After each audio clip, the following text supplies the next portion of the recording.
É isso aí, meu patrão. O que é que vocês pedem sorrindo? Calma que saiu cearense demais agora. Eu falei sorrindo, não falei? Sorrindo.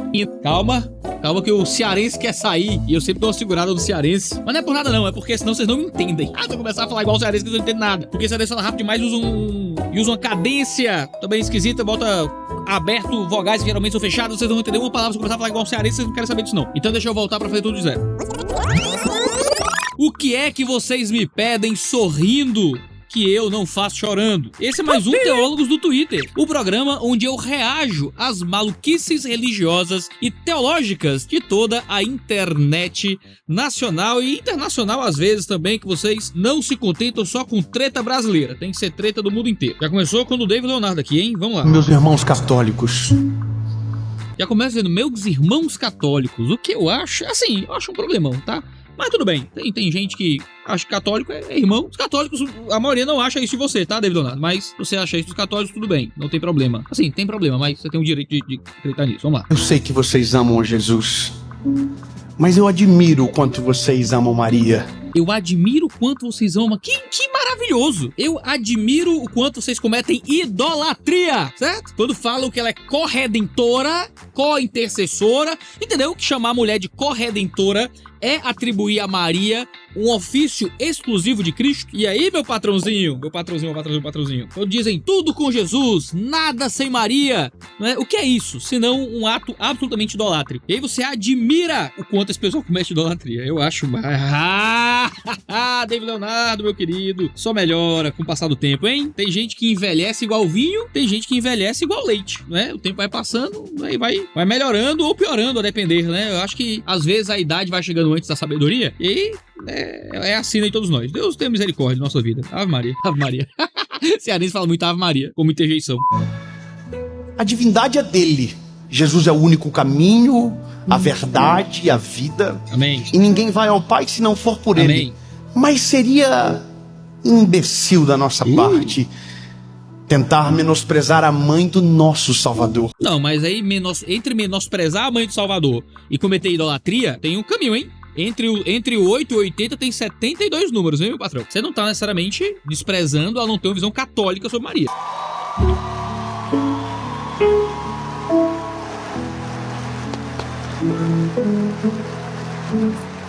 Entre as mulheres que passaram na terra, sem dúvida, ela é a mais importante. Com certeza. Agraciada. E o anjo se aproximou dela e disse: salve, tu que és muito favorecida. O Senhor está contigo, bendito. Eu acho essa risadinha que ele sempre dá, que é muito forçada pra caramba, mas é parte da atuação dele aqui, né? Ele lê, aí ri. Eu acho isso maravilhoso, porque já é um cacuete já, assim. Mas é muito bom, funciona como método de comunicação pra, sabe, esse negócio do meu papo marçal, meio coach de palco, funciona muito bem. Mas quando você assiste muito esses caras, você começa a pegar os trejeitos, fica meio forçado demais. E vendo ela, ficou com medo. E pôs-se a pensar que tipo de saudação seria essa. E o anjo disse: não temas, Maria, porque você achou graça diante de Deus. E o anjo disse: eis que em teu ventre conceberás e dará à luz a um filho, e o nome dele será Jesus. Padre Júlio Lancelotti beija pés de fiéis em situação de rua em São Paulo. Aqui a gente tem o extremo oposto do David Leonardo, né? O David Leonardo é o cara que tá do pau. Aqui tem o Júlio Lancelotti beijando pés de mendigos. E eu vou criticar ambos aqui.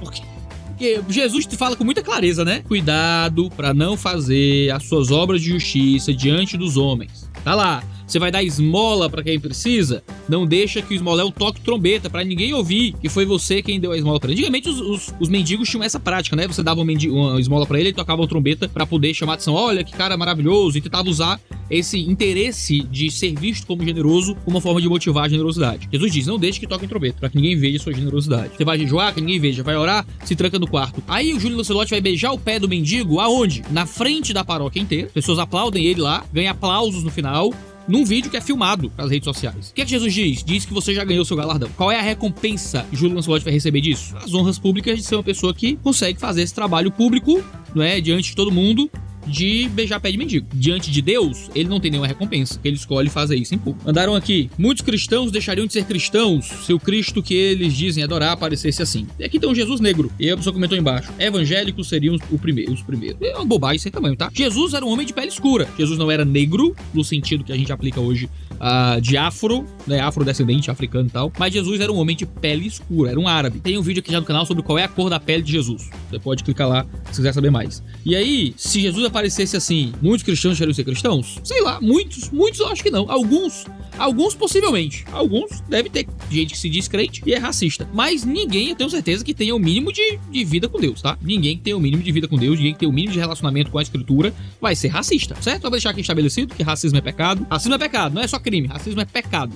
Se Jesus aparecesse negão, evangélicos seriam os primeiros a deixar de ser cristãos? É só se for você, meu patrão. Eu, o pessoal da minha igreja que eu conheço, o tanto de pastor preto, acho que a maioria dos pastores do Brasil são pretos. A maioria dos membros de igreja do Brasil ou são pretos ou são pardos, certo? O cristianismo é uma religião do preto. Começou como religião de negros antes de ir pra Europa. Isso é grande bobagem, grande bobagem. Agora, antes da próxima loucura aqui, uma pequena palavra dos nossos patrocinadores. Lembre-se que a Growth Suplementos tem o melhor whey protein do Brasil. E usando o cupom Jesus, você conta pro time da Growth que a nação crente fitness tá firme e forte aí. Os crentes maromba estão indo na Growth aproveitar um whey mais barato, com a maior variedade de sabores, fora várias outras suplementações à sua disposição, para que você cuide da sua saúde. Jesus se importa com a sua saúde, então se organize na Growth Suplementos. Você tem que crescer em graça, tem que crescer em conhecimento, mas também deve crescer no cuidado do seu próprio corpo. A Growth tem patrocinado esse canal e nos ajudado a trazer mais vídeos por semana. Então corre lá, usa o nosso cupom e vem ser mais um crente fitness. Vamos voltar pro vídeo. Tem a do MTST, que nem o MST tancou aqui,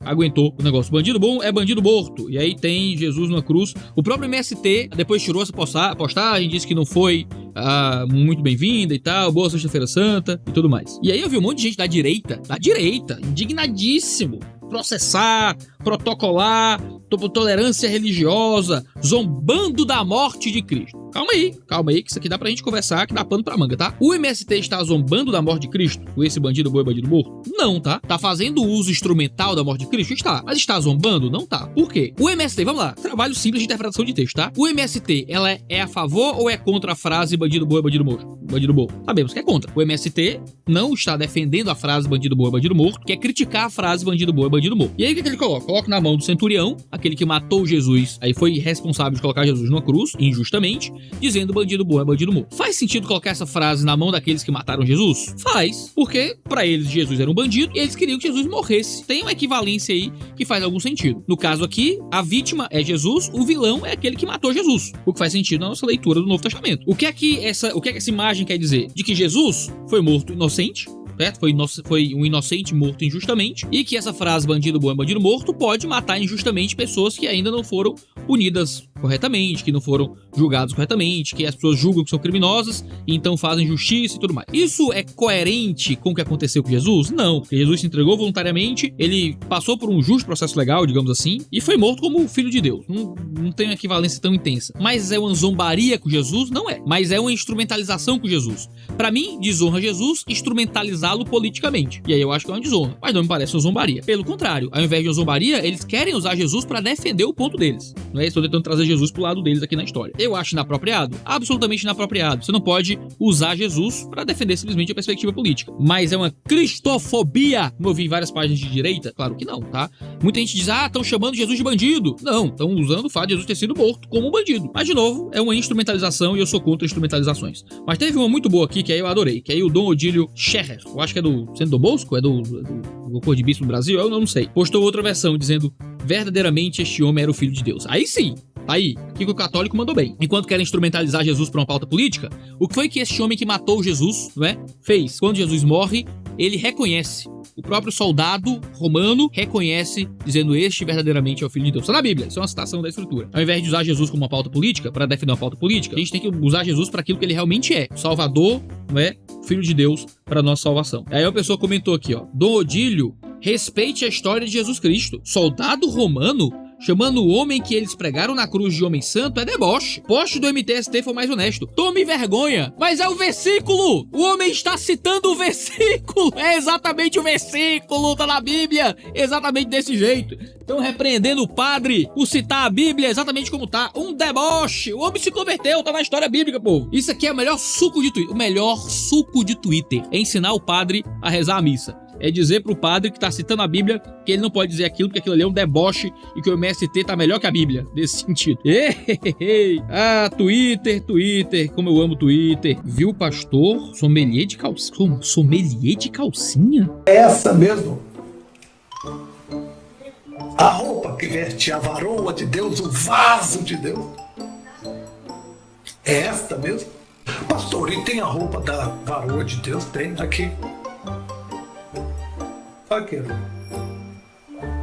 Comprei. Olha, roupa pra varoa de Deus. Essa você não quer. Essa aqui é tamanho médio. Tamanho médio grande. Aqui tamanho médio, olha o tamanhozinho. O tamanho médio. Aqui é tamanho médio. Pra vestir uma varoa adulta.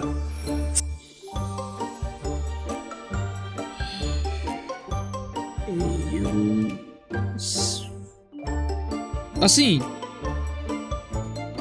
vamos lá. Primeiro que é um absurdo o pastor ficar mostrando calcinha na internet pra dizer qual é a melhor calcinha. Tem que ser essa calcinha aqui, não essa outra calcinha aqui, que isso aí é coisa de maluco, tá? Assim, é coisa de maluco, tá? Meio dodói da cabeçola. E aí, por que a mulher não pode usar uma calcinha vermelha? É pra mim a cor da calcinha? Não, ele falou do tamanho, né? A mulher não pode usar uma calcinha pequena? Não pode? Proibido pra usar debaixo da sua roupa? E aí prefere uma calcinha menor e sei lá, vai tirar pro marido depois, né? E assim, quem é casado, crente casado, sabe que tem a calcinha de botar e a calcinha de tirar. Tem que é casado. 18 mais aqui pra você que tá assistindo, que for menor de idade, tome cuidado aí. E se o pai estiver ouvindo aí, os filhos ouvindo, deixa não. Mas assim, as calcinhas que são usadas, tem calcinha que você usa pra botar e ficar confortável, certo? Pra ficar confortável, aí você usa maior e tal.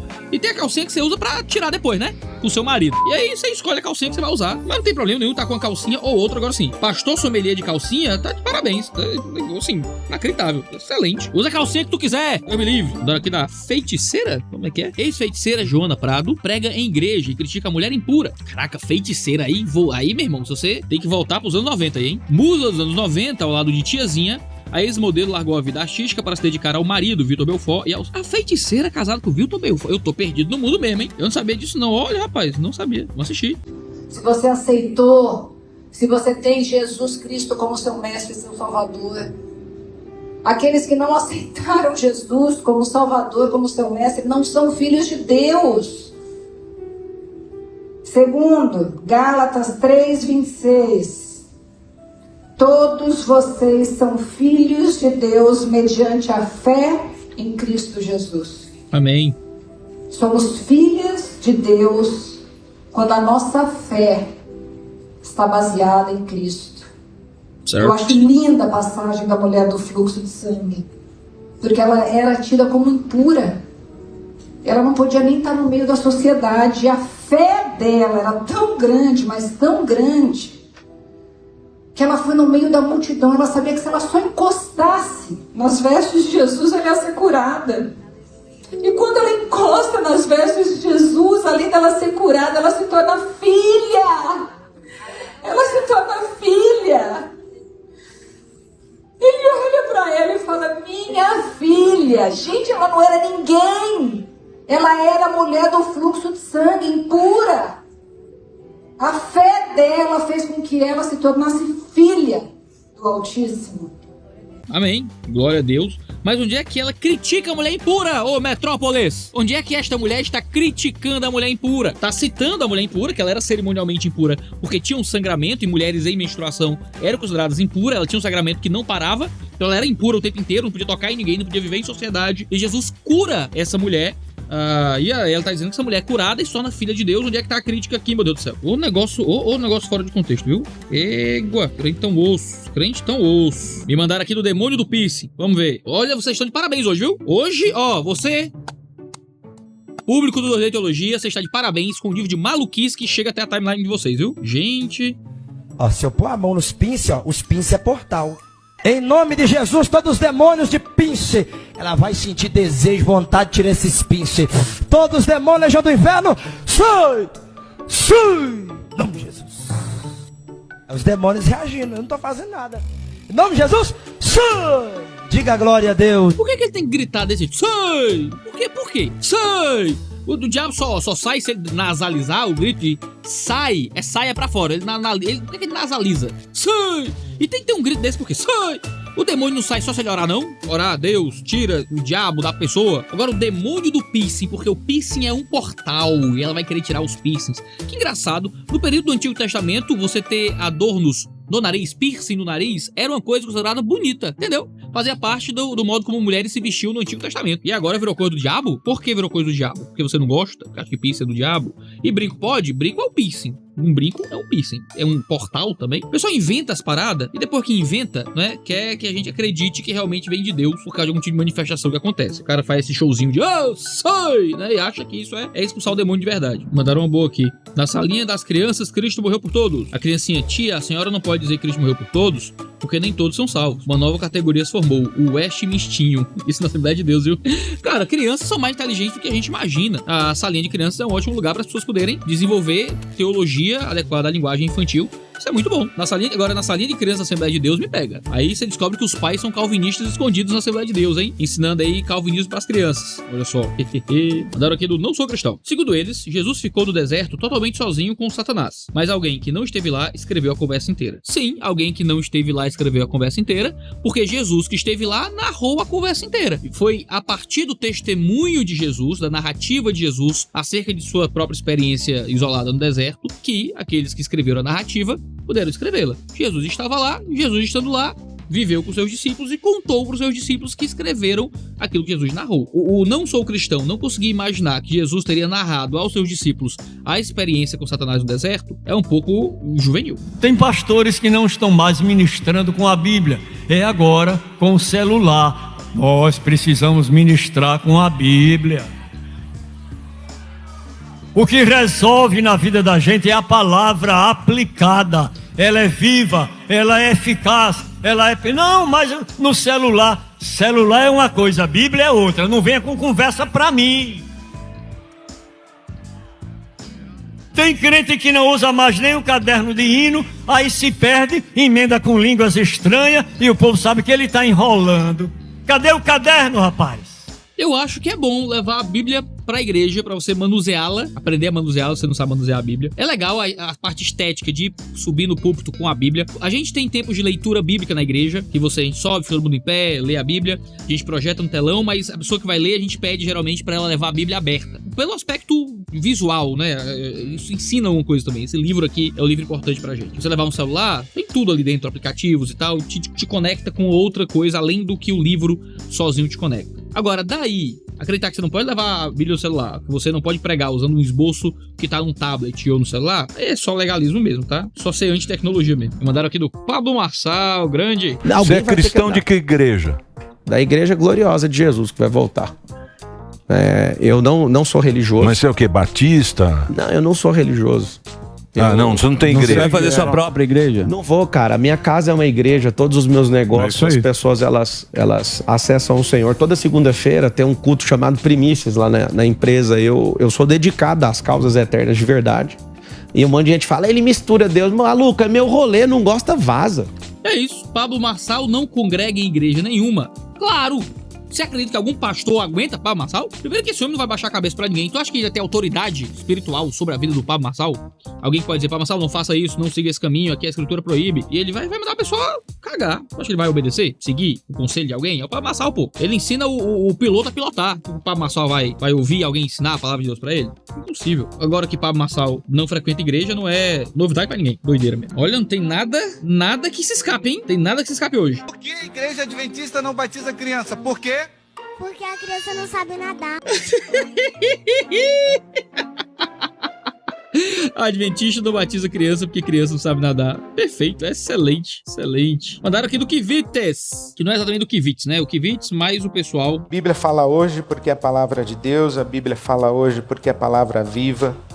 A Bíblia fala hoje porque o Espírito Santo nos guia em sua interpretação, na busca dos seus sentidos profundos. Além da literalidade e temporalidade, nos capacita a interpretar esta palavra levando em consideração as transformações históricas que a sua mensagem deu origem. Ok. Diz o salmista que a palavra de Deus é lâmpada para os pés e luz para o caminho. Também por essa razão é urgente afirmar que a Bíblia fala hoje. Enquanto a Bíblia fala, há luz. Quando a Bíblia é silenciada, o mundo regressa às trevas. Quando a Bíblia é lida como um texto seco, aprisionado no tempo, e interpretada literalmente, reina a escuridão. Quando prevalece a crença de que se deve afirmar apenas o que a Bíblia falou ontem, retornamos à densa noite de um mundo onde os homens valiam mais do que as mulheres. Olha a leitura que o Ed Kivitz faz do que a Bíblia diz. Homens valem mais do que mulheres. Se o Kivitz acredita que a Bíblia diz que homens valem mais do que mulheres, por que ele segue a Bíblia? Sinceramente, eu sigo a Bíblia porque eu não acredito que a Bíblia diz isso, tá? Eu não acredito que a Bíblia diz que homens valem mais do que mulheres. Por isso eu sigo a Bíblia. Se a Bíblia dissesse que homens valem mais do que mulheres, eu teria um problema em seguir a Bíblia, tá ligado? Judeus valiam mais do que os gentios. Eu não acho que a Bíblia diz isso. Se eu achasse que a Bíblia diz isso, eu talvez não seguisse a Bíblia. Se ele acredita que a Bíblia diz isso, por que ele continua seguindo a Bíblia? Absolutamente não diz isso na Escritura, de canto nenhum. A mera repetição do que a Bíblia falou ontem perpetua pecados como racismo, sexismo e xenofobia. O cara acredita que aquilo que a Escritura diz é racismo, sexismo e xenofobia. E por isso tem que atualizar a Bíblia pra poder seguir a Bíblia. Agora, maluco, se tu acredita que a Bíblia diz isso, por que de acho tu segue a Bíblia? Vai pra outra religião, caramba. Rejeita a Bíblia. Vai seguir uma outra coisa. Porque isso aqui é loucura. Se a Bíblia, que é a única revelação da pessoa de Jesus Cristo, é um texto racista, é um texto sexista, é um texto xenófobo, que eu preciso interpretar metaforicamente, não literalmente. Eu tenho que interpretar de uma forma que fale pra hoje, atualizada, como ele mesmo diz. Porque é isso que a Escritura estabelece, cara. Eu não sei por que continuar cristão. Eu não sei por que Ed Kivitz continua fingindo que é cristão, que ele segue uma outra coisa. A visão que ele tem da palavra de Jesus, que é pregada por meio da Escritura, é uma visão completamente maluca. Maluca. A Bíblia fala hoje. Levantemos as nossas vozes para anunciar a palavra viva de salvação, redenção e libertação. A Bíblia fala hoje. Amém. Absurdo. E tem outros textos piores, tá? No Conversas Pastorais. Mandaram outro aqui, ó. Mas a Bíblia fala hoje na medida em que testemunha de Jesus e da nossa fé nele. A Bíblia fala hoje... Mas pensar a Bíblia enquanto uma revelação definitiva conduziu a um fenômeno trágico que foi transferir características divinas para o escrito bíblico. Se Deus não erra, então o texto também não erra. Se Deus não falha, então também o texto não falha. É isso mesmo. Porque o texto é palavra de Deus, entendeu? O texto é a revelação de Deus. Se Deus não falha, o texto também não falha. Porque se Deus não falha, os atos de Deus não falham. Se Deus não falha, a revelação de Deus não falha. Vamos entender que é isso mesmo. E passando então de um testemunho de testemunhas oculares, o texto passou a rivalizar em termos da nossa devoção a Deus. Nós vivemos hoje o que a gente conhece como bibliolatria. E a gente ri dos nossos irmãos católicos e diz, vejam bem, eles têm um papa infalível. Nós também temos um papa de papel, igualmente infalível, igualmente rivalizando em termos da experiência viva com o verbo da vida. Tá ouvindo? Eu tô ouvindo aqui, ó. Você tá ouvindo? É a própria voz do diabo. Porque a Escritura é o nosso papa de papel, entendeu? A Escritura é Deus falando conosco de forma infalível. Deus está falando por meio desse livro. É a palavra viva de Deus, revelada. É a revelação perfeita de Jesus Cristo. Útil para o ensino, para a instrução, para a correção na justiça. Suficiente. A Escritura é Deus falando conosco. É onde nós fundamentamos a nossa fé e a nossa verdade, porque é nos profetas e nos apóstolos que está fundada a verdade da igreja. A revelação apostólica está na Escritura. A nossa fé está estabelecida neste texto maravilhoso, onde Deus fala e continua falando em tudo que está escrito ali. É o nosso papa de papel, porque é Deus falando diretamente por meio da palavra. É o Papa que quer ser uma Bíblia encarnada. É o Papa que assume para si características da Escritura. Nos ofende que alguém diga que nós temos a Bíblia como um tipo de papa? De jeito nenhum, a Bíblia é mais que um papa. É a própria revelação do Deus vivo, falando conosco todos os dias. Diminuir isso é abandonar a única revelação que temos de Cristo Jesus. É abandonar o fundamento do que é o relacionamento com Deus. Eu não vou continuar essa pataquada, eu quero ficar com raiva, não. Mandaram notícia aqui. Pastor Davi Passamani é preso em Goiânia, suspeito por crimes sexuais de defesa. Mas demorou, hein? Demorou pra Davi Passamani ser realmente responsabilizado pelas posturas que ele tomava acerca, né, das moças que ele... Bom, não sei qual é a palavra técnica a ser usada, e aí pra não ter que ter um corte antiprocesso, eu não vou dizer nada não, mas com as notícias que saíram por aí, acerca do modo como Davi Passamani lidava com as pessoas de sua igreja, demorou pra esses cabos ir pra cadeia. Demorou, devia ter ainda mais tempo. Ai, meu Deus, quanta loucura! Satanás foi preso durante 1000 anos na Idade Média, período onde a igreja dominou as leis, as instituições e os costumes dos povos. Passado este período, Satanás foi solto e, usando Lutero, libertou o homem das amarras da igreja em direção à libertinagem do nosso tempo. O texto que fala que Satanás foi preso por 1000 anos é um texto que fala sobre o milênio. E aí você tem duas interpretações possíveis. A minha interpretação, que é uma interpretação milenarista, acredita que este milênio é um evento futuro que acontecerá depois, então Satanás será preso nesse milênio no fim dos tempos. A interpretação milenista é a que interpreta que este milênio é o período da igreja, de modo que Satanás está parcialmente preso neste momento, será libertado no final apenas para ser derrotado. Nenhuma interpretação coerente de Apocalipse 20 interpreta que este é um período de 1000 anos ao longo da história, no meio da história, que Satanás foi preso durante 1000 anos na Idade Média, ou o que é que seja. Isso aqui é só loucura para passar pano pro catolicismo romano e criticar a reforma protestante, tá? Isso aqui não tem absolutamente nenhum cabimento. Me mandaram um sobre psicologia aqui. Transferência de culpa, vitimização, orgulho e egoísmo socialmente aceitos, falta de confrontação ao pecado, diagnósticos para esconder pecados, clichês antibíblicos, fundamentos teóricos combativos à fé cristã, e esses são apenas alguns dos problemas da psicologia moderna. Mas nenhum deles é maior do que a afirmação que é feita em toda sessão de terapia, que diz que Deus não é importante o suficiente para lidar com os problemas do ser humano. Pensa comigo, a psicologia tem seus próprios profetas, tem o seu próprio credo e declaração de crença e coloca o ser humano como sendo um Deus. Será que talvez a psicologia seja uma pseudo-religião paralela? No vídeo de hoje vamos explorar se a psicologia moderna pode andar lado a lado com a fé cristã e quais são as implicações disso. Tá, primeiro não conheço a moça, não sei nada sobre ela. Não quero mandar hate pra ninguém que eu não sei quem é. Mas vamos devagar. Transferência de culpa. É isso que a psicologia se propõe? Eu vou dizer, eu faço terapia. Vou em psicólogo, tá? Vou em psicólogo. Conheço psicólogos. Um dos pastores da minha igreja é psicólogo. Então assim, tenho pós-graduação em psicologia. Então vamos lá. A psicologia, a sessão de psicologia tá aí pra transferir culpa? Não, pelo contrário. Tá aí pra você encontrar o que é realmente a sua culpa, pra você resolver aquilo que é da sua alçada. Claro, você pode assumir culpas que não são suas, e aí você tem que entender de quem é a culpa das coisas, mas normalmente na sessão de terapia você tá procurando aquilo que você pode resolver, lidar, mudar em você mesmo. Então, a última coisa que a terapia quer, e aí dentro de uma perspectiva um pouco mais coerente, é transferir culpa. Você tem um mau psicólogo, beleza. Aí até um mau pastor vai transferir culpa. Mas você tá seguindo um processo terapêutico, dentro de uma linha, certo? De uma terapia com boa antropologia, com bom profissional. Você não vai transferir culpa. Você vai, pelo contrário, é se responsabilizar. Se tem uma coisa que a terapia faz, uma boa terapia faz, é lhe fornecer autorresponsabilização. Então isso aqui é simplesmente errado. Simplesmente falso. Vitimização também, né? Eu vou dizer, tá? A última coisa que um terapeuta vai tentar gerar no seu cliente é vitimização. Pelo contrário. O que se procura justamente que não se vitimize, é tirar a vitimização como uma forma de enxergar a vida. Orgulho e egoísmo socialmente aceitos, não sei nem o que aqui significa. Realmente, eu não sei nem qual é a acusação que é feita aqui. Falta de confrontação ao pecado. Eu fiz terapia por 1 ano e pouco. Há um tempo. Se teve uma coisa que aconteceu na terapia, foi confrontar o meu pecado. Eu fui na terapia e encontrei os meus ídolos. Eu fui na terapia e encontrei muitos dos pecados que eu escondia e não percebia. Justamente porque o processo terapêutico é um processo de autoconhecimento. E dentro de um processo de autoconhecimento, você sendo um cristão, você tem as categorias para avaliar que o que você está conhecendo de você mesmo são os pecados que você possui também. Nesse sentido, a terapia confronta o pecado. Claro, a função de um terapeuta, dependendo da linha dele, não é confrontar o paciente. É ajudar o paciente a chegar no processo de autodescoberta, de entender um pouco mais sobre si mesmo, entender um pouco mais sobre como ele processa as informações, como ele chega a certas sentimentalizações.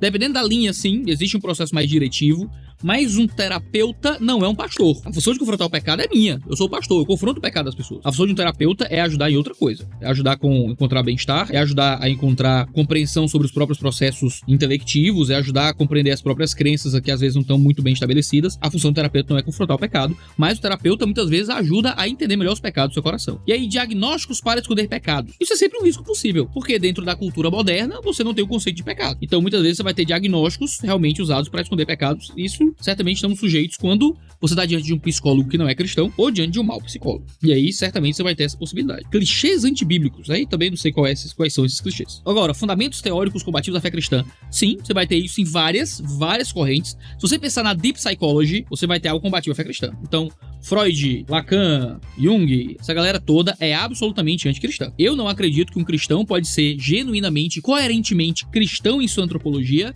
e seguir Deep Psychology. Seguir Freud, seguir Jung, seguir Lacan e essa galera toda. Realmente eu acho que os fundamentos teóricos são bem opostos à fé cristã. Agora, se você pegar uma logoterapia, que é fundamentado na espiritualidade, é fundamentado em uma visão bem judaica da vida, onde é que é compatível a fé cristã? Não tem. Se você pegar uma TCC, uma teoria cognitivo-comportamental, uma gestalt terapia, os fundamentos teóricos são combativos à fé cristã, você pega novos desenvolvimentos da análise do comportamento. Não Skinner. Skinner eu acho bem ruim também. Skinner eu acho que é bem anticristão. Mas você avança para além de Skinner para versões mais modernas da análise do comportamento. Você tem necessariamente uma base teórica combativa à fé cristã? Eu li os materiais e eu acho que não, tá? Não encontrei nada combativo à minha fé. Eu sou teólogo e eu tenho pós em psicologia. Eu leio os materiais fontes das duas áreas e eu não encontro coisas combativas à fé cristã quando você tem uma corrente psicológica que seja saudável.